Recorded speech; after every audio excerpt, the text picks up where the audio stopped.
It's a pleasure to have you back on the show, sir. Thank you for joining us. My first question, I guess, is very simple. FMCG volume growth across the board for the quarter gone by was very impressive. Is this largely because of demonetization base, or this is not demonetization, this is genuine, real and sustainable demand? No, I think the FMCG industry is doing well. GST is helping a lot. GST is very positive. We've always maintained that once GST was in place, FMCG would do very well. Fortunately, the government has reduced the rates on a lot of items in GST.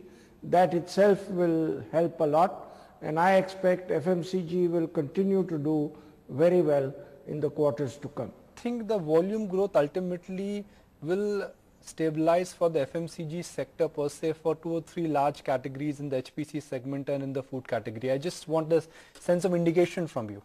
Yes, I think growth will be good. We must realize that India has huge opportunities in FMCG growth, because except for 3 categories, which is toilet soap, detergents and matchsticks, no packaged branded product is fully penetrated. Many households do not use a lot of products, and as incomes rise, as affordability rises, and as in now under GST prices of many items are lower than what they used to be, penetration will rise very considerably, and I expect consumption will go up and volumes will go up. Right. Mr. Godrej, it's great to have you on the show. Thanks, sir, for taking out the time. Your own company's rural growth outpaced urban growth in the recent numbers that we've seen. Is that a trend that you see picking up where, companies such as yourself will, be able to tap the huge potential there is on, consumption seeing an inflection within the rural economy? Yes, as I mentioned, as penetration increases in India, rural penetration, which is much lower than urban penetration, will increase even further, percentage-wise. And now in this budget, the government has announced a lot of measures to be taken for rural income rises. And if they are successfully implemented, as I expect they will be, I think it will help even further. Right. So at a time when you're seeing volume growth pick up, the rural economy contributing to the overall demand environment, what would that mean for profitability for your company and at an industry level as well? Because we are also seeing simultaneously input costs go up. Would that mean that FMCG companies need to brace themselves for more margin management? At least I can speak for our case. In our case, we expect profitability to improve, because we are taking a lot of steps to cut costs. We are taking a lot of steps to control expenses, and of course as volumes increase, the costs don't increase as much. So we expect profitability to keep improving considerably over the next few quarters. Good to hear that, Mr. Godrej. Now, just understanding where things stand as of now and where things would move from here. You talked about what you believe input costs could do to the margins going forward. But in the last 5 years, we've seen your revenue mix move in favor of the international business. Is that the plan going forward, or do you plan to maintain an equal balance between the domestic as well as international business? Where do you see more promise going forward? We don't have any fixed plan as to what salience of our business should be international and what domestic. In our international business has mainly grown through acquisitions, and if there are good opportunities for acquisitions which are accretive, we'll certainly take a look. So whether the international business is bigger, domestic business is bigger, it doesn't matter. What is important is our return on capital should improve and our profits should improve. Well, both are profitable. Clearly the percentage profits in India are higher because the investments in India are much lower. We work on negative working capital in India, and that negative working capital finances a lot of our fixed capital too. So capital requirements in India are very low. So that is why we decided to expand internationally through acquisitions, and that is also profitable. Mr. Godrej, up until now, the big reason for FMCG companies' growth was that there was low penetration. But now, we travel to the remotest part of India, whether it's a, district or a taluka or a kasbah, FMCG companies are present there. In 80s and 90s and early 2000, the reach was in challenge, and now reach has been fulfilled by most major FMCG companies. So what is your sense there? Penetration may not be a driving factor for companies? No, penetration will be a big driving factor in the future because penetration in India is still low.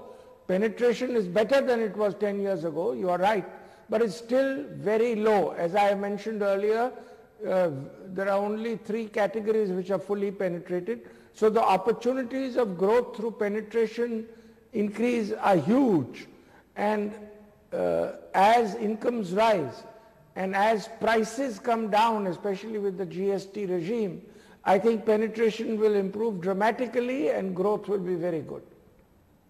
Without getting into any forward guidance from you, what I want to understand from you is that if I can split your product portfolio into 2 or 3 large categories, staple products, which, soap, shampoo, which are important, but they will be the mainstay, and then innovative products.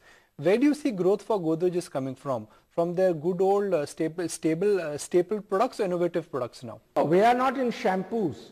Our major products are soap, household insecticides and hair color. We have several other products. So we expect a lot of growth in our categories where we are very strong, we have leadership positions in many of them, and we will our growth will come from different areas, including inorganic growth through acquisitions.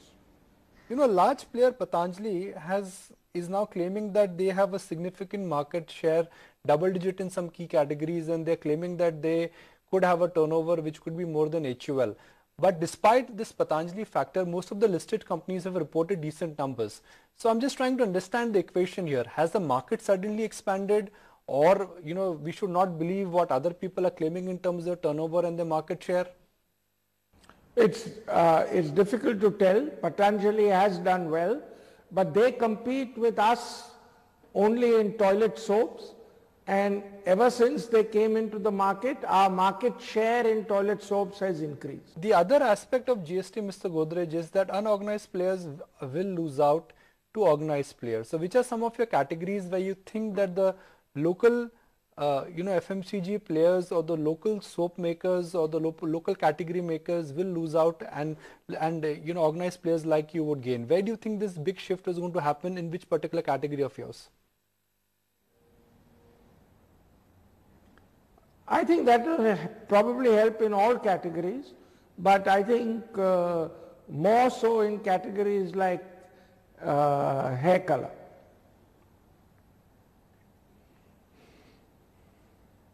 Case also, but they can't. Godrej, do you believe that given the current environment where things seem to be on the mend from a macro standpoint, that Godrej consumers will be able to not just build the market, which, like you said, with the rural economy growing, there'll be higher penetration levels, but will also be able to scale up its market share in terms of, beating competition in some of the key segments that you operate in. Are you also looking at building competitive advantage and increasing your market share in the urban markets? We are always looking to improve our competitive position. We are always looking to add value to our products, and we have been quite successful in many cases. Our market share in many of our categories has improved. So our growth has been faster than the market growth, and we'll continue our attempts at that in the future. We will also look at entering new categories, both organically and inorganically, to also increase our market share.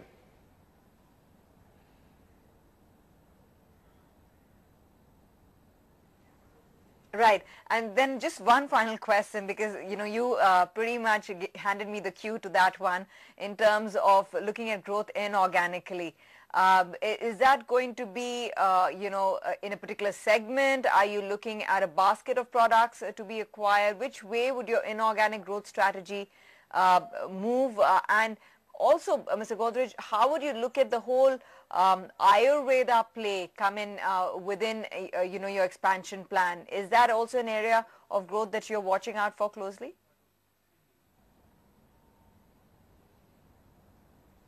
Well, we would look at acquisitions if they create value.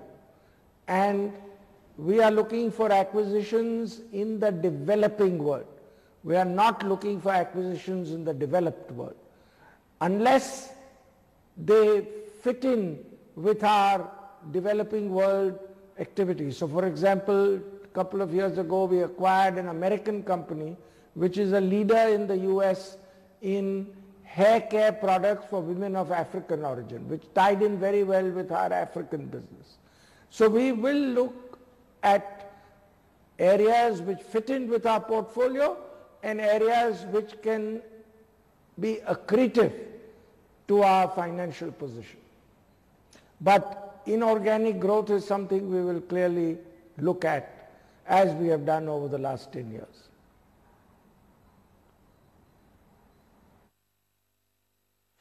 And as that's worked for you. Mr. Godrej, it's been such a pleasure, sir, to speak with you this morning. Thanks very much for taking out the time and sharing with us how you see Godrej Consumers' story going forward and also the trends for the industry.